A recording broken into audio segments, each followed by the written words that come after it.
Coming up on this week's show, it's a lesson in focus as our stars see the danger in driving distracted. Okay. Keep going.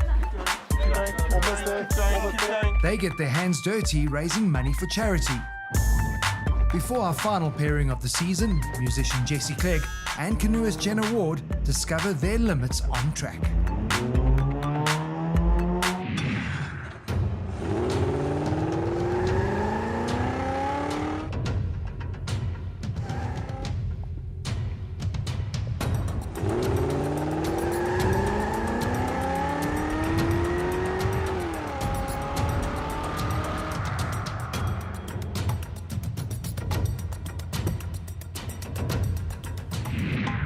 Hello and welcome to Speed Stars. Now, if you missed last week's episode, Cliff, Pig Spotter Pinto, got served by social media attorney Emma Sadlier.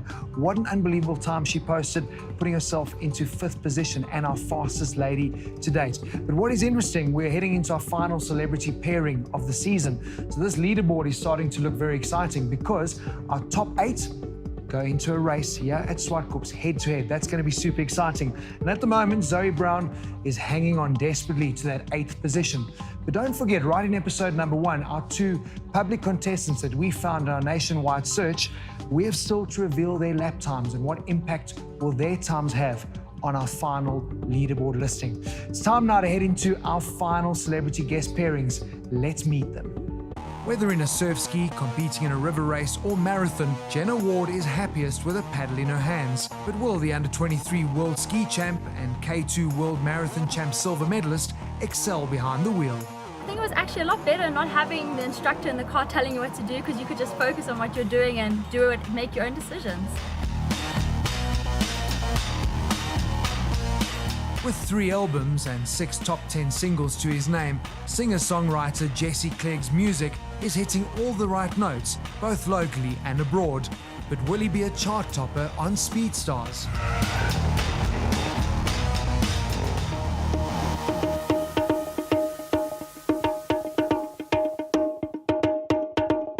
So cool to have Jesse and Jenna joining us. How are you guys doing? Awesome. Good. Feeling good. Interesting pairing.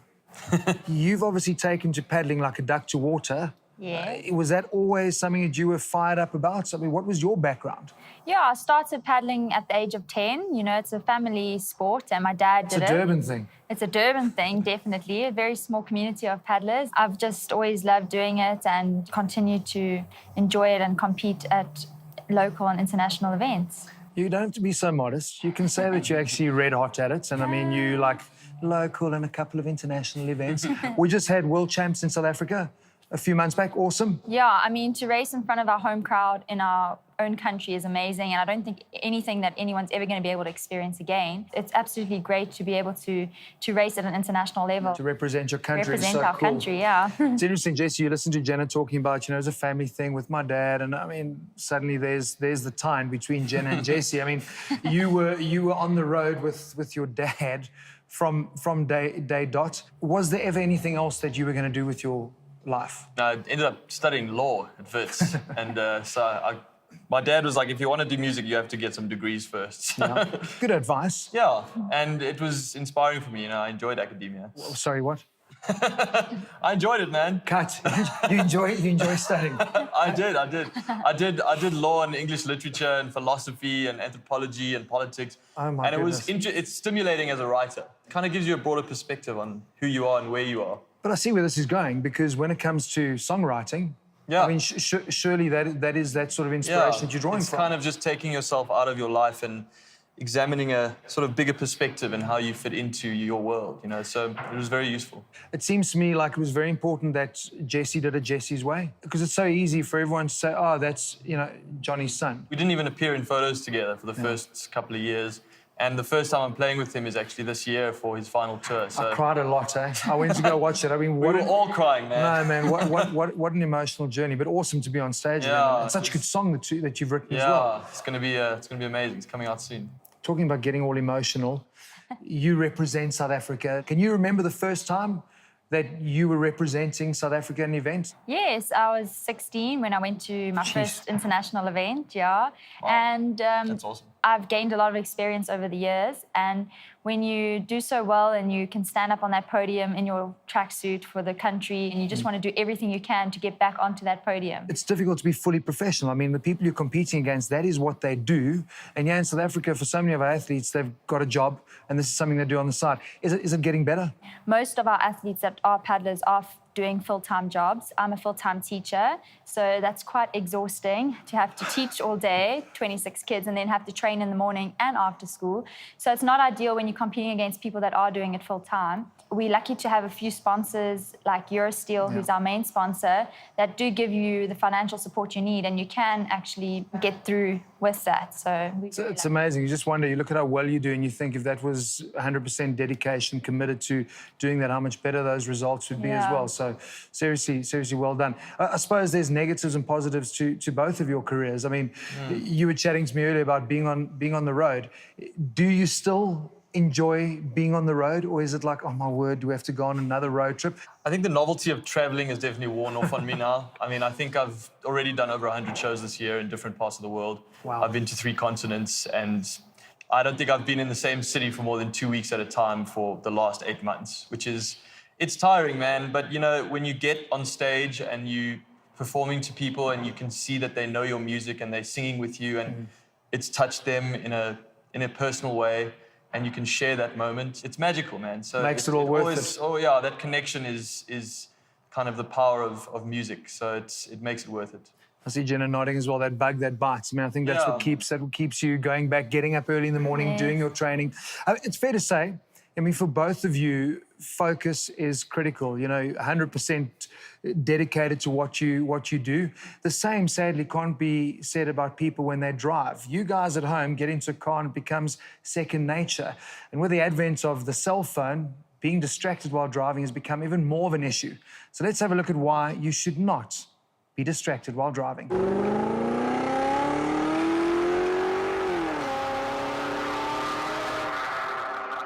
Okay, guys, we've set a very simple little course for you to do. I'm going to sit in the car and go through with you. Once we've set a time for you, I'm going to give you a text, and you're going to do it again. You're going to have to text me. Then we're going to see how good or bad you are. With a very basic gymkhana course to navigate as quickly as possible, our stars had no trouble carving through the course. Through that gate. Maybe this music business isn't for you after all. It was all smiles. See the Durban out? Oh, now I see the Durban coming out. Very good. But things fell apart the moment they had to repeat the course while texting. Yeah.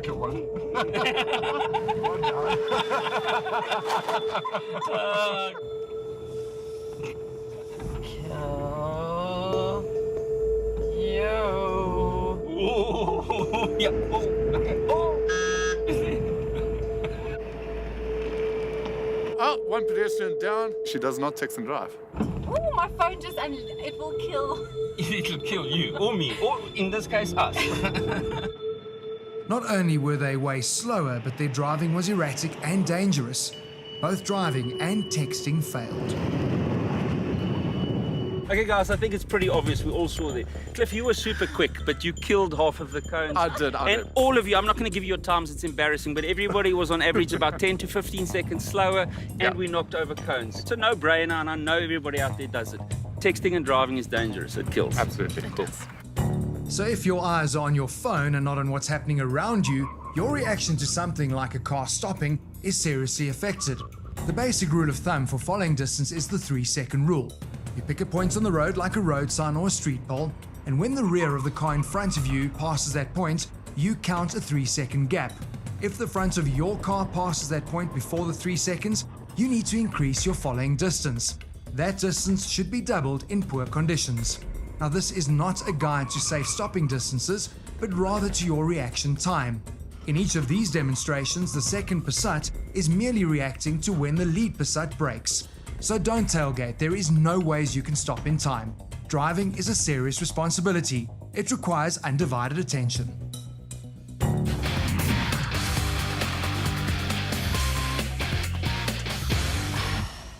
So before today, Jenna, did you text and drive? I have to admit, yes. Jessie? Yeah, I mean, I think everyone's... This honesty is so much Yeah, wonderful. no, I try not to do it often, but I am guilty of doing it sometimes. Did we learn anything today? Yeah, for sure. Yeah, for sure. Number one, your text is terrible. Yeah. And number two, you've got no idea where you're going. Yeah. Insane, eh? It's it's dangerous, and it's an eye-opener. We find ourselves getting in our car, and sometimes you don't remember driving to that place because you've got so much else going on in your mind. Way different when you actually focus on it. I mean, you'd never get on stage and just think, oh, let me just get up there and go and play. You'd be Text prepped. and sing. No, exactly. You'd be 100% focused Yeah. on that moment, yet people don't do it. For you, Jenna? Yeah, I mean, it was quite scary doing the challenge today. If you just have to take your eyes off the road for 1 second to glance down, you can hit the cone in our case, or the That's a person. pedestrian. Yes. That's a person. It was actually a very good task to do, to actually realize that it's not possible and it shouldn't be done. So I'm happy because clearly we've taught you something today. The next thing we want to teach you is to be safer drivers who are also fast drivers, because we're going to unleash you on the racetrack and ultimately see how you go in a head-to-head race. That's coming your way after the break. It's going to be good.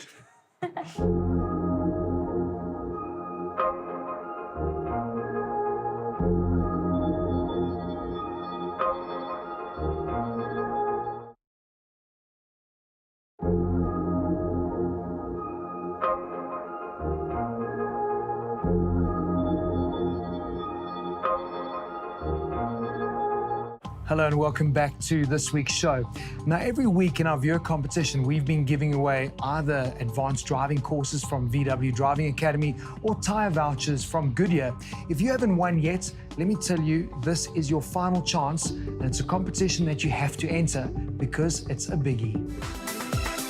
Head to our website, www.speedstars.co.za, predict the winner in this week's matchup, and you could win an advanced driving course valued at 3,000 Rand from Volkswagen Driving Academy.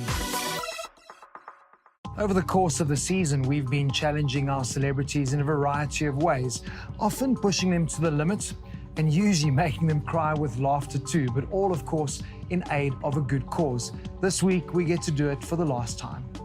The rivalry between coaches Chop Sapuka and Mike Briggs has been intense all season. They both hate losing, so who will have the last laugh this season? Okay guys, this week's charity challenge is a competition between Chops' team and my team, and it's probably the worst thing. I have to be honest, I hate this. We've got to change a tyre. If we're going to work as a relay team, you guys should be really good at this. You guys, watch this for the winning team. You lose, Mike. Once again. 3, 2, 1, go!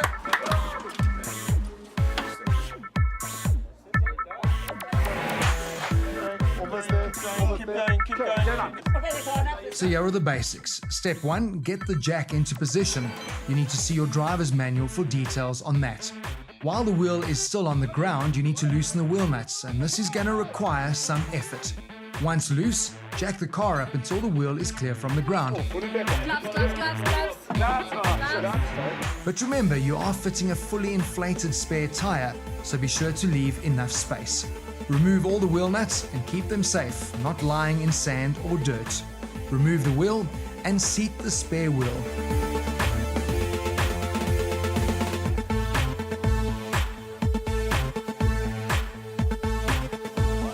Once in place with all the holes lining up, screw in the wheel nuts with your fingers to ensure that they thread carefully. And once one nut is in place, move diagonally across the rim to thread the next one.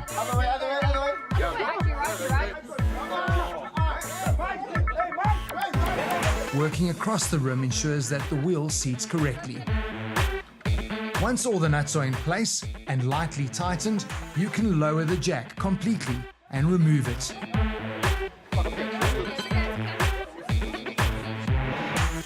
Now the all-important final tightening of all the wheel nuts, using the same sequence working across the rim.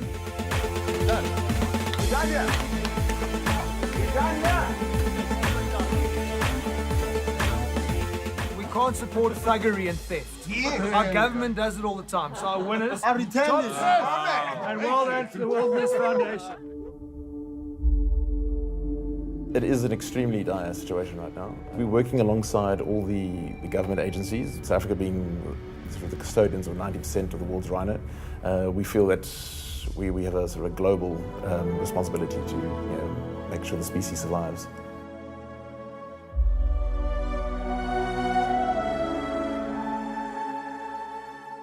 That's 2,500 Rand donated by Goodyear to the Wilderness Foundation. Whether performing live on stage in front of thousands of fans or paddling against rapids, waves and currents, what our two contestants do for a living would leave most other people scared stiff. The big question is, will they remain unfazed behind the wheel? Each of our celebrity guests receive expert advice and on-track training from the VW Driving Academy instructors in the Golf GTIs before switching to our race spec polos for their hot lap training with race aces Mike and Chops. Oh yes, they are back. Chops, of course, the man who changed the face of local motorsport, and Mike, the multiple production and touring car champion. Turn in, start to feed on, and flat. Oh, human beings. Come on, keep breathing, man. Turn it in, remember, wait for that paint. Okay. Watch the paint.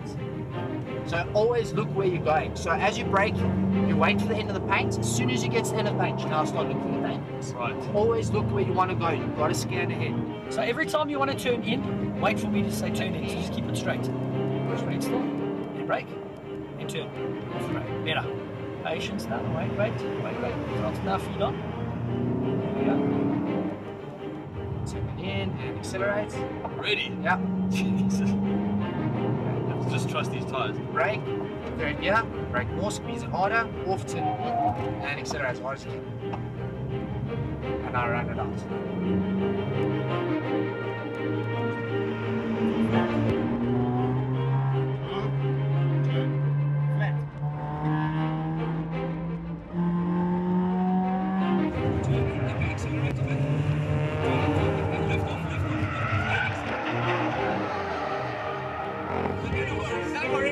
No worries.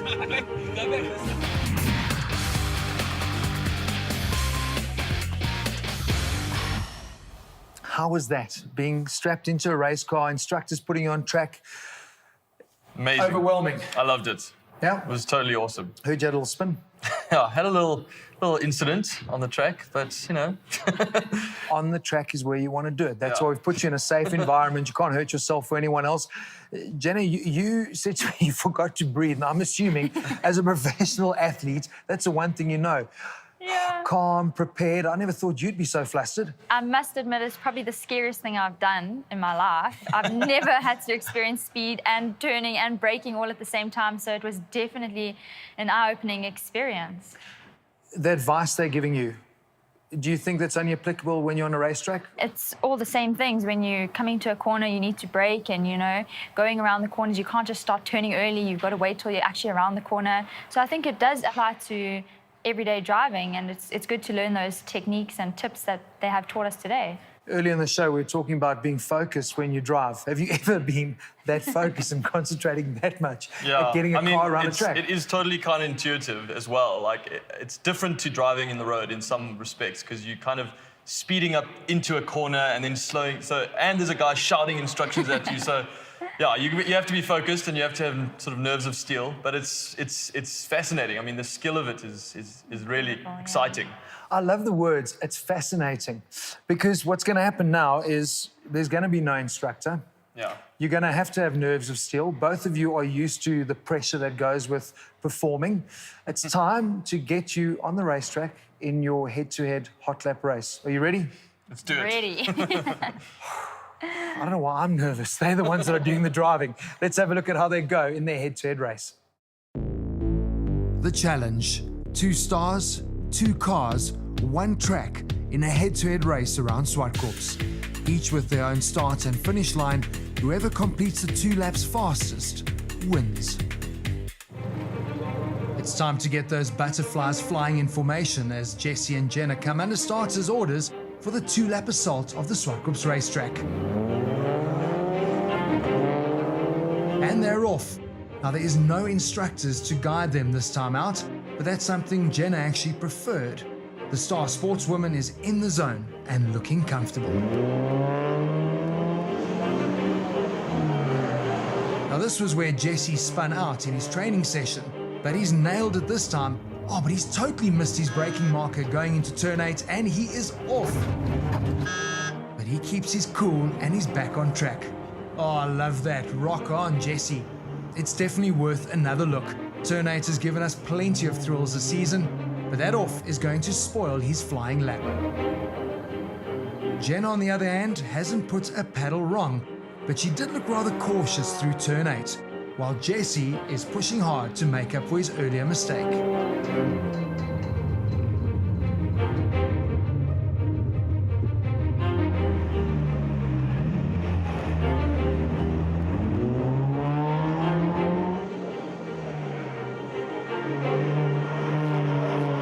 With half a lap to go, will it be Jenna or will it be Jesse?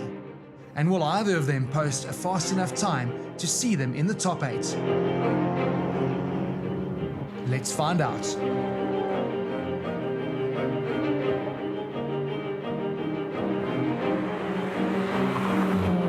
Wow, that was awesome. I think when we go on these tour buses now, we're going to get to the gigs a lot faster now that I've had this training.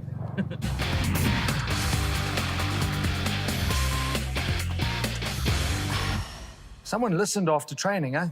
Nearly a big moment at turn 8. Nearly a bit of a nightmare, but I held was it doing together. this myself. Yeah, Well done. yeah, and lots of swear words, so you're welcome. Yeah, I know. The editing was fantastic. Beep, beep, beep, beep. What is, beep, beep.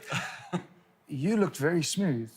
Yeah, I actually much preferred being on my own, not having someone screaming a million Who was things. your instructor? Yeah, it was just a lot better being calm and doing my own thing. Well, not my own thing, but what I learned from them. But I suppose it's also the sporty side of it. Get into that zone, focus, get it all done. Okay, let's reveal the time. So 2-lap total time of 3:04 versus a 3:19. So quite a clear winner in our 2-lap race. Well done, Jesse. So you've won that. Thank you. Good job. Well done. But let's skip down to revealing our lap time. Now, you guys know you need to be above Jason Goliath to be in our final. So let's have a look. Let's do ladies first. Jenna, a 1:30. So this is good news. We have got a 1 minute 30.27. Nice. So everyone's beating Jason Goliath. He's going to love me for that. At the moment, you're sitting in the top 8. Nicely done. Until Jesse comes along. Until Jesse comes Might along. just come along. 1:28 point. Oh, let's just sort this board out. We don't need to worry about these people now. They're all done. We'll keep you there. They're off the Thanks. list. 1:28. Nice. Point 3:1. Well done. Yes. You are in. Thank you for having us. It was a really awesome day. No, it's been good fun. Really great. Oh, before I forget, we had a viewer competition. One of you predicted that Johnny Clegg would be our winner. Let's have a look at who our lucky winner was. Congratulations to this week's lucky winner. You have 3,000 Rand to spend on any Goodyear tyres fitted at your nearest Haiku centre. Well done. In our first episode, our 2 public entrants, Louis Perez and Jason Absmeyer, took to the track, but they've had to wait until now for their lap times to be revealed. And the boys were on fire. Louis posting the fastest time of the season, just brilliant. And Jason equally impressive, finishing 3rd behind Rob Forbes. So all that stands between our 8 fastest stars and the title of SA's speediest star is a race here at Swartkorps in next week's episode. What you've got to do is head onto our website and enter our final Predict the Winner competition and let us know which of these 8 stars you think will end up on the top step of our podium. Let's meet our 8 finalists.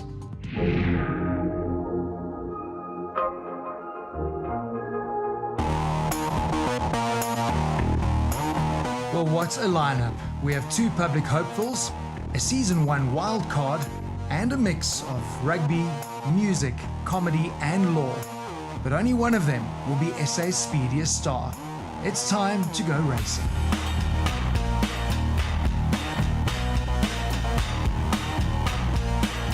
Sadly, due to work commitments, Ryan and Jesse aren't able to take up their positions on the grid. But the pig spotter and comedian Rish Luby, who finished 9th and 10th, now get a shot at the title.